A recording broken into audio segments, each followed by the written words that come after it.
Hello. In this lecture, I'm going to show you how to create an Azure DevOps account. I'm at the Azure DevOps homepage. I'm going to click on Start Free button. I'm going to sign in with my Microsoft account. This account is also used for my Azure access.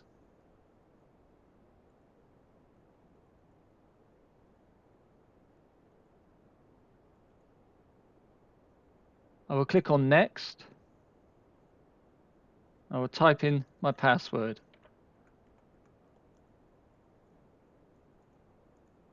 I will click on Sign In. I have multi-factor authentication enabled on this account, so I'll get that code and I'll click on Verify. I will click on Yes.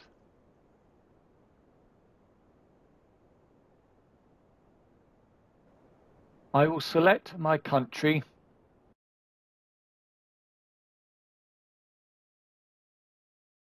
I won't opt in to hear any informational tips, but feel free to do so if you wish. I will click on Continue. I'll provide a name for my new DevOps organization. For now, I will just call it DevOpsmation. I will choose where I wish to have the projects hosted in.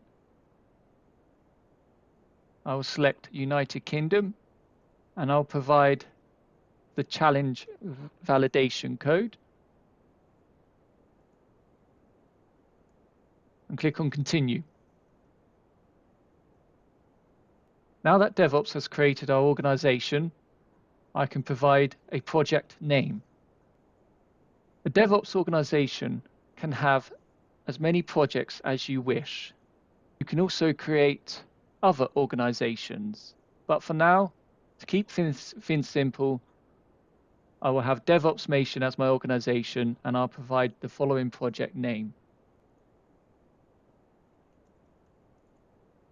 This project will be used for any infrastructure as code, such as Terraform, ARM templates, or Bicep.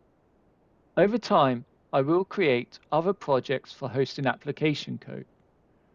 I will click on Create Project. Project is being created. This concludes this lesson on creating a new DevOps organization and project. But before I leave, I will show you how to change the color theme to dark mode. I will go to the top right and I will select the little person icon with the gear called User Settings. I will click on this. I will select Theme and I will click Dark. That's better. The white isn't burning my eyes so much now. Until next time, goodbye.